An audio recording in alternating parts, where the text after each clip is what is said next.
Welcome to Then and Now, a podcast by the UCLA Luskin Center for History and Policy. We study change in order to make change, linking knowledge of the past to the quest for a better future. Every other week, we examine the most pressing issues of the day through a historical lens, helping us understand what happened then and what that means for us now.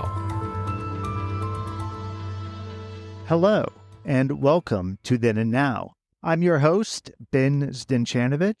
I'm a postdoctoral associate at the UCLA Luskin Center for History and Policy and a lecturer in the UCLA Department of History. This is the second episode of an occasional series of Then and Now that explores the past, present, and future of the U.S.-led international order. Our present finds us at a moment of shifting boundaries of long-standing political, economic, and legal structures of global governance.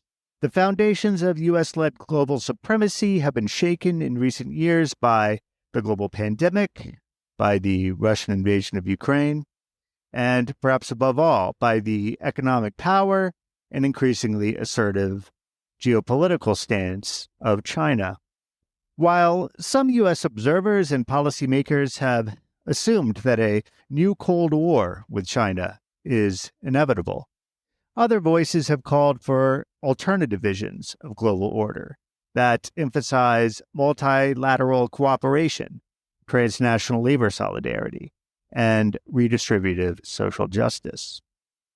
Here to discuss the history of U.S.-led global order and potential pathways for the future is Aziz Rana, the Richard and Lewis Cole Professor of Law at the Cornell Law School. Aziz is a scholar of American constitutional law and political development with a particular focus on how shifting notions of race, citizenship, and empire have shaped American legal and political identity. He is the author of The Two Faces of American Freedom, published by Harvard University Press in 2010, and The Constitutional Bind: Why a Broken Document Rules America, which will be published by the University of Chicago Press later this year. Aziz is a member of the Council on Foreign Relations and is a non-resident fellow of the Quincy Institute for Responsible Statecraft. He has written widely for public audiences in venues such as N+1, the Boston Review, the Washington Post, and the New York Times. Aziz, hello, welcome. Thanks so much for having me here. So you have argued that we really have to understand U.S. forms of settler imperialism in the 19th century on the one hand, and U.S. global primacy and liberal order in the 20th century on the other hand, as intrinsically interrelated. And I'm wondering if you could start by speaking a little bit more about that, about how you see older forms of settler imperialism, westward expansion, the idea of the frontier, displacement of native peoples in North America, how that came to really shape U.S. conceptions of liberal internationalism, Wilsonian democracy later in the 20th century. Yeah, no, so I'd be happy to. And there are probably at least three different ways in which I see these as really interlinked.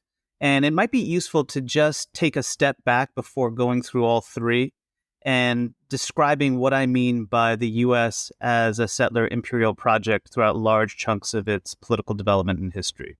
So this is the basic argument of my first book, The Two Faces of American Freedom. And in the book, what I say is that the best way to understand large chunks of the American past is to appreciate the extent to which the U.S. is a very specific project in settler expansion, that it combined rich internal accounts of freedom drawn from England that emphasized political participation, economic independence, but it combined these with external projects of territorial expansion, expropriation, and coerced labor, most specifically when it comes to enslaved African Black labor. And the basic thought was that in order for those on the inside to be free, to enjoy the conditions of material independence, you had to have access to land And you also had to enjoy the kind of relationship to work that was understood as free. And so that required more and more territory. It meant that conquest became essential to the project of American political development. And then at the same time, it also meant, especially for a pre-industrial society, that the economy had to be organized so that for those to engage in free labor, there would inevitably be forms of hard or difficult forms of labor that would be carried out. And that's where slavery came in. And over time, both conquest and coerced labor became justified on explicitly racial grounds. That there was a clear racial hierarchy that explained why those that were on the inside, why they had access to land through their, that they used land in the appropriate way. Racial judgments became critical to making assessments about why some people could enjoy the benefits of free labor while others could not. And so white supremacy effectively became written in to the kind of intrinsic foundation of American settlerism. And so it kind of made sense culturally within the life of the country that somebody like Teddy Roosevelt, when he thought about places like South Africa, white South Africa, or Anglo settlers in places like New Zealand and Australia, would think of all of these areas as consistent with the U.S., as settler siblings, and as what he called white men's countries. So this is the kind of foundational way that American political identity was understood and how imperial politics proceeded. But then something really significant happens at the end of the 19th, early 20th century, which is that the frontier basically is completed, and there's intense internal settler class conflict among white laborers in the context of industrialization. And there's a growing sense that if expansion helped ease internal conflicts, then expansion overseas can play the same role. Conquest can play the same role, both by providing access to foreign markets, but by also galvanizing a sense of shared purpose among Anglo-European white American settlers. And this is part of the story of the U.S.'s turn overseas, especially following the Spanish-Cuban-American War. It's the story of the U.S.'s claiming and conquest of Puerto Rico and the Philippines. But something happens in the early 20th century, which is you see the rise of nationalist anti-colonial resistance. The U.S. is a latecomer to the scramble for imperial possessions, and it finds itself bogged down in intense kind of anti-colonial wars in places like the Philippines. And then there's a growing sense that, well, wait a second, maybe this is not how we should actually conceive of or defend American power. That initially within the Republican Party, but then in the Democratic Party as well, folks that defend American global power start saying, well, there's this other story of the country that's tied to the U.S. as a kind of anti-slavery experiment that comes from the Civil War, as free and equal from the founding, and that maybe what the U.S. does abroad is it promotes democratic self-government, it promotes principles of constitutionalism, and rather than claiming permanent territories, colonies, that it's not an extractive international project, it's a project of spreading liberal democracy. But then, of course, there's an issue, which is if the country is committed to spreading self-government for others, well, why should it be in control or make decisions about the political futures of places across the Western Hemisphere or in parts of Asia? And the argument increasingly emerges, well, that there's something special about the ethnocultural history in the U.S., grounded in, going all the way back to the Mayflower Compact, that justifies why the U.S. should be in charge. And this is how Wilson, who very much holds on to these white supremacist ideas, sort of consistent with a classic settler imagination, sees the world as in a hierarchy of peoples that's racially determined, views Americans at the pinnacle, white Americans at the pinnacle, and so understands the American project as one of that's educative, one of tutelage for the rest of the world. And so a principle of liberal constitutionalism as the foundation of American power becomes very clearly bound to ethnocultural and racial judgments about hierarchy. And so the two are linked. So that's one way in which you see the persistence. And then there are two other, I'll be much quicker on these, ways in which you see the persistence of settler ideas in the 20th century. First is, it might be the case that the frontier is effectively, quote unquote, closed. But that doesn't mean that settler colonialism disappears. To this day, the U.S. is engaged in a colonial project vis-a-vis indigenous peoples. It still has colonial possessions in places like Puerto Rico, Guam, and elsewhere. And so thinking of settlerism as something that's then superseded by 20th century global power, or these as a distinctive break in time, ignores, the persistent reality of colonialism, the ways in which actually time folds in on itself. And so both operate at the same time. And then there's a third point, which is that the U.S., precisely because of this alternative language of the country as free and equal from the founding, which becomes a dominant kind of civic narrative in the 20th century, never actually deals with or addresses its structural foundations as an experiment in settler imperialism. And so that there's never a moment of genuine decolonization, colonial break, or accounting. And so you have the persistence of all of the kind of structural features of the settler past that continue to shape domestic and international American affairs in the present. And so that means that really, while there are these distinct kind of modes of global power or of international power, settler, imperial, global primacy, 19th and 20th century, the two are kind of deeply imbricated in one another.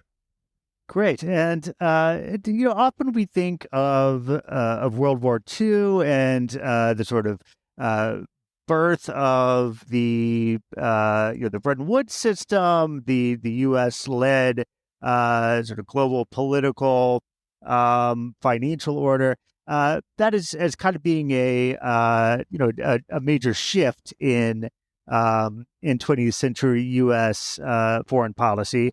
So how did these ideas of these sort of deep-rooted sort of cultural assumptions about race, the frontier, settler colonialism, how do they inform U.S. global power in the latter half of the 20th century? So I think it's important to appreciate how much changes as well as what the continuity is. And so that there's both clear differences. And I think the most significant difference is that the story of the mid-20th century in the U.S. is really the consolidation of an idea of both American power overseas and American domestic political identity as grounded in this notion of a civic narrative built around the sense that the U.S. has been free and equal from the founding.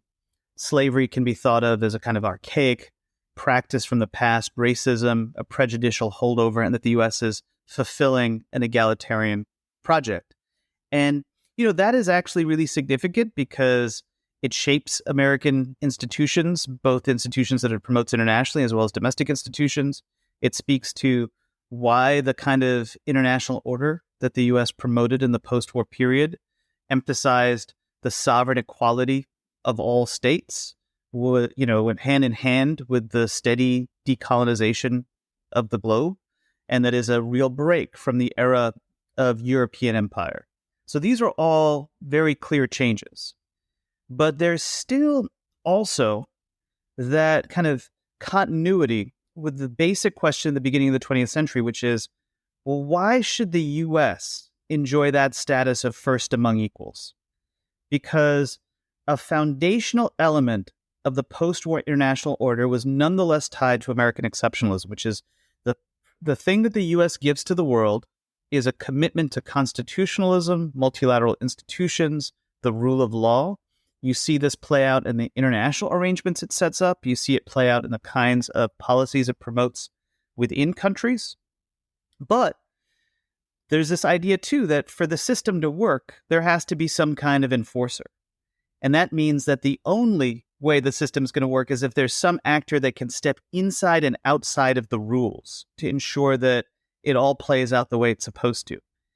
And American policymakers argue that it's the U.S. that should play that role. And then this, of course, raises the question about, well, why is it the U.S.? And the argument is a version, effectively, of the same one that Wilson gave, namely that there's something special about the American project that means that its institutions, its way of combining representative government with rights protections and market capitalism, is the ideal type of organization for both state and economy. And precisely because it's this ideal type, that it is the ultimate embodiment, this would be what modernization theorists would have said, of like what a modern society could be. And given its kind of cultural foundations in this ideal type, then it rightly plays the role of ensuring that other societies that have not quite reached this ideal typical end make it there. This was sometimes framed as, well, those societies are traditional, which was not too far away from the kind of ethno-cultural hierarchies that had marked arguments about race in international affairs in the early 20th century. But even when that wasn't the explicit statement, there was always this question that lurked in the background of American power, which is the U.S. is stepping inside and outside of the rules. It's using coercion and force to impose its ends in the context of the Cold War. And local communities on the ground in Asia and Africa and Latin America are engaged in resistance. And how do you read that resistance? Is the resistance an articulation of genuine self-determination? Or is it because there's something internally wrong with the society that promotes this resistance? And the persistent argument the policymakers made was the latter. Well, the reason why you're getting the resistance or the blowback has to do with the lack of development within the society. There's something inherent in the society that's generating the resistance, so that requires yet more reform economically and politically in terms of American power. And that's very close to then making arguments that are effectively about not just the exceptionalism of the American project, but the perceived cultural and at times even racial limitations of the communities where the U.S. is intervening. And those kinds of claims have a long pedigree. They go back to Wilson, and then they also go back to really the story of American justifications of expansion on the frontier. Now, this again highlights how there's a persistent strain that links settler imperialism with 20th century American global primacy. But the changes are significant. The changes and the focus on thinking of the U.S. in terms of liberal nationalism create the space domestically for the civil rights movement, for an inclusive reform agenda. It creates the space at the international level through the set of multilateral institutions, international legal instruments and arrangements for folks in the global South to say, well, wait a second, you're not living up to your principles. And so that there's a kind of flexibility to these arguments that can be used to conserve some of the destructive elements of the past, but also to engage in transformative change. It's a double-edged sword. Yeah, I think that speaks to a question that historians of the U.S. and the world have been particularly interested in recently, which is the relationship between the exercise of U.S. global power abroad and domestic politics, and the sort of dialectical relationship between the two. So I know your work has touched on that a little bit, but I wondered if you could just speak a little bit more broadly about that. Yeah, I mean, so this is, to me, one of the great kind of puzzles about American politics, which is something that I've spent a fair amount of time writing on, is that if we look at a lot of the high tides in the U.S. for something like either economic populism or what you can even refer to as social democracy, so Jacksonian populism in the 1830s and 40s, the debates around populism proper in the end of the 19th century, the story of the New Deal and World War II, that periods in which you have both a greater spread of domestic wealth as well as greater periods of inclusion of outsiders have tended to go hand in hand with expansionism, both territorial expansionism and then the spread of American power in the 20th century. So actually acquiring more land so it can be distributed internally to insiders. Or in the mid-20th century, the establishment of the post-war order is one in which you get U.S. dollar hegemony, which effectively ends up subsidizing in various ways the domestic economy. And so it's very much the case that something like empire facilitates internal domestic economic growth. And that, I think, raises a really kind of significant question for the U.S., which is, to what extent can these two things be meaningfully separated? can you actually have a politics of internal equality and internal kind of economic both improvement, but also meaningful inclusion without necessarily being grounded in the long history of either conquest or expropriation that's been part of the past. And it also, I think, raises a significant issue for the latter part of the 20th century, which is it might have been the case in the mid-20th century that the sort of the establishment of kind of Cold War compact, American primacy actually fed domestic economic growth. But over time, what ended up happening was that effectively the dominance of military and business interests and the sort of unleashing of business interests against global sites of labor ended up coming back to bite the U.S., led to various forms of austerity abroad and then eventually austerity at home. And so that even the perceived benefits of a kind of expansionist, globally dominant power weren't necessarily felt by those that were on the margins at home. And so we have this framework that has long linked domestic well-being to various forms of expansion and then in the 20th century international power.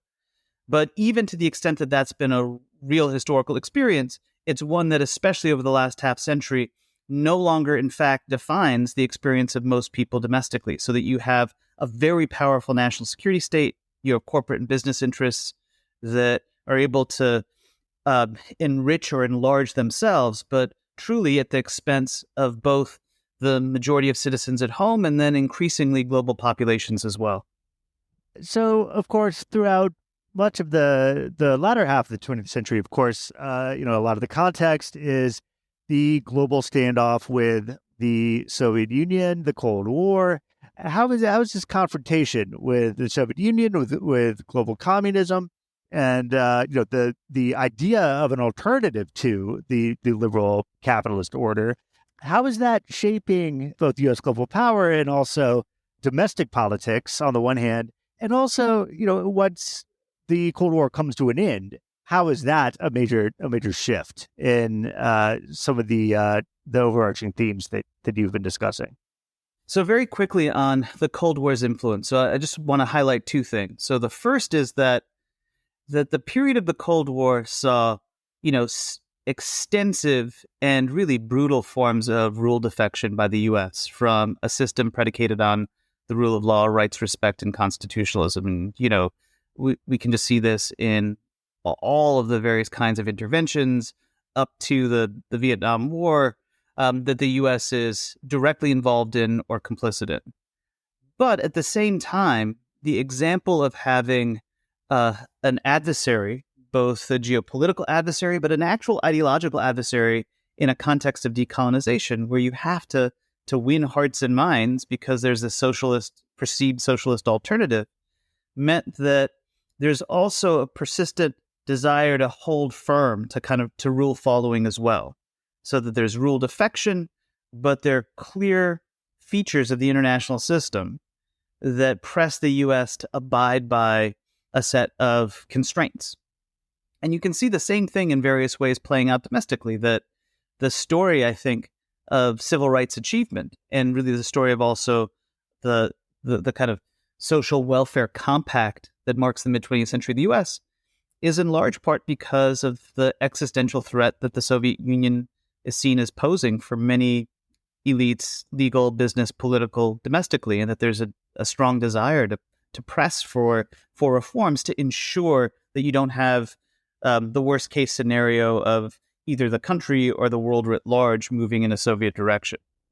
At the same time, there's this other thing, which is the perceived Cold War threat might promote various forms of reform, but domestically it does the same thing as the kind of forms of violence overseas, which is it means a massive crackdown on the left and the steady kind of elimination of something like a coherent left politics akin to what existed during the New Deal period and previously in the US. And so a much narrower range of ideological perspectives. And what ends up happening then post-Cold War is that you have a situation where you have a relatively narrow range of ideas that dominate American politics. And there's a real triumphalism because of the sense that the U.S., whatever might have been the errors, won the Cold War.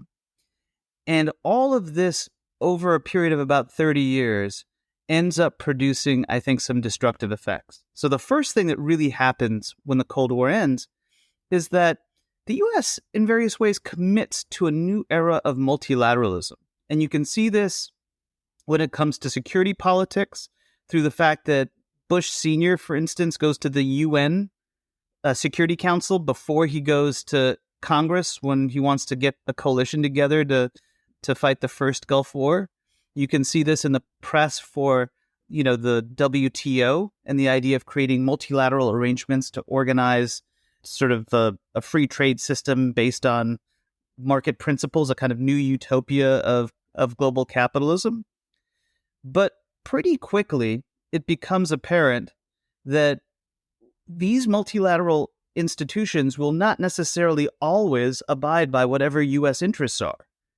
And that plays out at the Security Council. It also plays out even in the WTO. That's the background story for things like the Battle of Seattle, where you had countries like the Africa Group that were opposed to the types of rules arrangements that folks in the U.S. might have wanted. And that then generates this tendency to say, well, it's always been the case that for the system to work, the U.S. has to be able to step inside and outside of the rules. And so it creates incentives to say, well, we're going to continually start stepping outside of the rules to ensure that our interests are met, because when our interests are met, the world's interests are met. And the problem, of course, is that over time, without the bipolarity of there being a kind of a Soviet alternative, the U.S. increasingly just systematically defects. So you can see this in everything from participating in actually drafting the ICC, the International Criminal Court, but refusing to ratify it, to unilaterally pursuing bombing campaigns like in Kosovo, to what happens post 9/11 with the Iraq War and the War on Terror. And that systematic defection eventually really ends up undermining the larger kind of post-war order, so that by the time you get to the Trump years, not only is the U.S. systematically defected, you have political leadership that's like, well, why are any of these rules in our interest? When, in point of fact, the entire system had essentially been constructed as a way of expressing American global primacy. And so the U.S. is now in this position where it's effectively undercut the foundations of its own legitimacy as a global hegemon, and is essentially dealing with the consequences of a very different kind of international order, or a different kind of international framework. And I wonder if there's a parallel story to be told there about domestic politics and the relationship between the Cold War and its end to the Americans' sort of political economy on the domestic front. So we have this idea of Cold War civil rights, right? Kind of an idea that goes back a few decades. Historians arguing that that the confrontation with the Soviet Union sort of precipitated, in a lot of ways, federal civil rights legislation. I think you here are kind of taking that argument a little further to say that the very existence of an alternative to liberal capitalism sort of generated a lot of the social democratic underpinnings of the New Deal sort of great society state through much of the 20th century.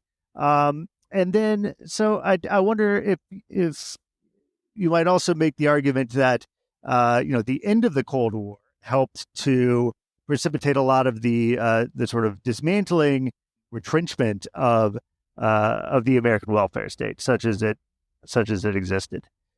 Yeah, I mean, I think that this is absolutely the case, that the triumphalism that marked American foreign policy also applied domestically, but it was a triumphalism of a kind of extreme version of the U.S. Cold War project. And precisely because there was no longer the existential competitor in the form of the Soviet Union, partisanship and polarization also was unleashed. There were no longer the kinds of forces that inhibited the move, especially on the right, to the kind of far right, the need to actually make various kinds of accommodations in order to ensure that a nation, that the national security project would proceed. And so you had the rise of polarization in a context in which what became closely associated with the U.S. was a kind of unleashed version of capitalism rather than the brand of capitalism that had been closely associated with American largesse in the mid-20th century, much more managed and social welfarist. And then on top of all of that, the problems of American political institutions. So this constitutional ideal that the U.S. had spent all this time promoting abroad, was actually grounded on fairly rickety foundations, namely the fact that the U.S. Constitution is antiquated, markedly undemocratic, very difficult to amend, really hard to ensure that majorities could actually direct domestic politics. And in a context of polarization, that basically what the U.S. ended up finding itself struggling with was sort of a set of underlying ideas about how to organize the economy that were out of step with the problems, especially of the 21st century, in a setting in which its political institutions, because of how frozen they were and how basically counter-majoritarian they are, were not able to effectively generate policies to address them. And so you end up in this kind of many-sided crisis by the time we get to the 2010s, where you're facing the global financial crisis, you're facing issues of crisis around mass incarceration because of the failure to deal with long-standing questions of racial hierarchy. You're kind of facing a crisis of the political institutions because of the ways in which it promotes minority rule. And then you're dealing with national security crises around the various wars on terror that are promoted around these ideas of like intervention to sort of serve American interests, but these interventions are generating more forms of violence than necessarily putting out fires. And so all of this works together where the very same problems that have an international face clearly have a domestic face, and they're linked together. So where do we go from here? So in a recent forum in Dissent magazine on foreign policy, you proposed kind of a new alternative vision of global order and U.S. foreign policy that is, much more rooted in kind of transnational solidarities with workers, with formerly colonized peoples. So I wonder if you could talk a little bit more about that vision, what forms that, such a foreign policy might take, and, how it might respond to increasingly assertive authoritarian regimes such as Russia and China, and situations, of course, like the Russian invasion of Ukraine. Yeah. So the thing that I argue in the paper is that in a bipolar world during the Cold War, there were nonetheless efforts, especially among communities that were decolonizing, sort of independence leaders, independence movements, to imagine multipolarity, but grounded in the needs of communities on the ground. And perhaps like some of the most famous examples of this are the New International Economic Order, the NIEO, that folks like Nyerere and Michael Manley were centrally involved in thinking about how you can organize a different global economy built on redistribution, how that could be tied to forms of federation that broke out of the bind of the kind of nation state and its security prerogatives.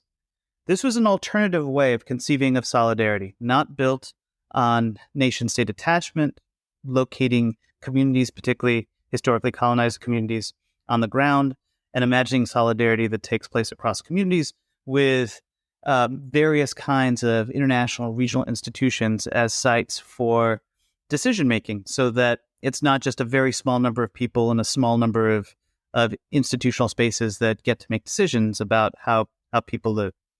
That was a way of thinking about international order that ended up being defeated, losing out, both because of its internal limitations, I should say, that many of those independence leaders became increasingly authoritarian on taking power, but also because they were systematically suppressed by both the U.S. and the Soviet Union. And I think that this is a moment at a time when it feels like the U.S. still enjoys tremendous global power, but the kind of legitimacy basically around its unipolar leadership is really facing serious crisis, to think about what those alternatives might mean in the present. And for me, what it means as a person here in the U.S. is the importance for social movements on the ground, not just to have a domestic imagination, but to have an international one as well. To think of the kinds of goals to transform economy, relations around race, politics, to goals that apply broadly. And that one of the important features of mid-20th century internationalism tied to either labor or to anti-colonialism was precisely how it was transnational, how there were links of groups that had meaningful representative authority across different states and spaces. And to me, one of the best ways to pursue that now is to try to rebuild the kinds of institutions, transnational institutions that I call transnational institutions of solidarity, that would link people in various locations. And I emphasize in the paper, or in the essay, at least 3 different ways to go about this kind of rebuilding. One is through really investing in the global labor movement by pressing for labor protections, labor rights internationally, domestically, for things like the guaranteed income and strong job rights and job protections, as well as unionization rights, and also by holding corporations accountable for acts that take place in their supply chain to environmental labor standards. So rebuilding the labor movement, not just because it's good policy for workers, but it's also a node that can provide a foundation for linking together these transnational institutions and possibilities. A second thing is immigration. So a much more open immigration approach, one that meaningfully decriminalizes the border, is really significant because immigrant workers are not only an essential part of the working class in the U.S., but they're a connection between the U.S. and other parts of the world, especially Mexico and parts of Central and South America, that kind of highlight the question of empire, that establish links across borders. And then the third is by transforming the issue of the national security state into one that's really about people's material interests.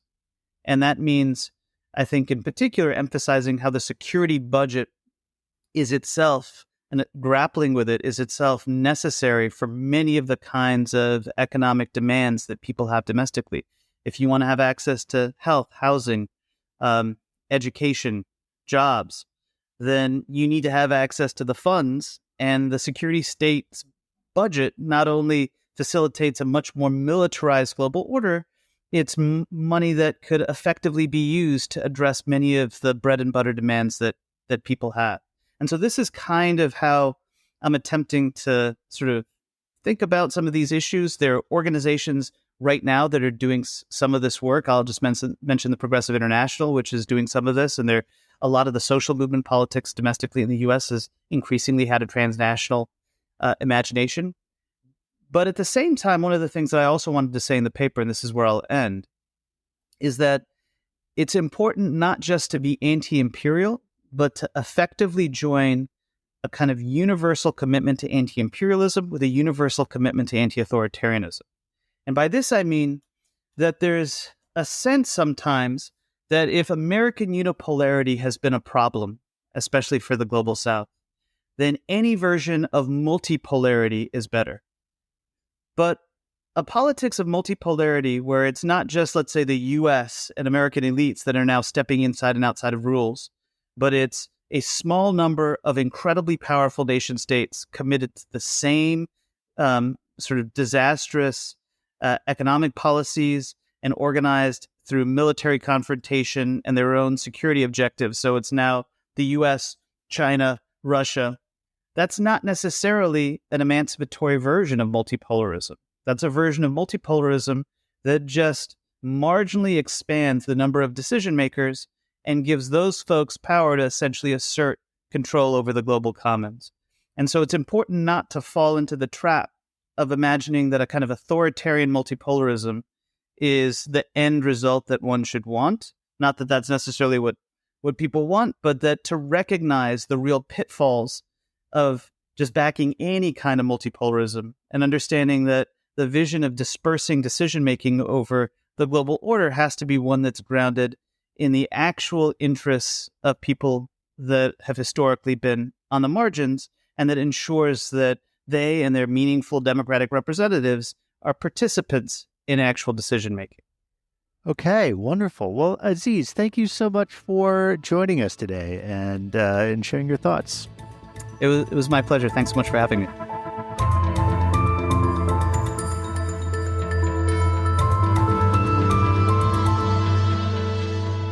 Thank you for listening to Then and Now, a podcast by the UCLA Luskin Center for History and Policy. You can learn more about our work or share your thoughts with us at our website, luskincenter.history.ucla.edu. Our show is produced by David Myers and Rosalind Campbell, with original music by Daniel Reichman. Special thanks to the UCLA History Department for its support, and thanks to you for listening.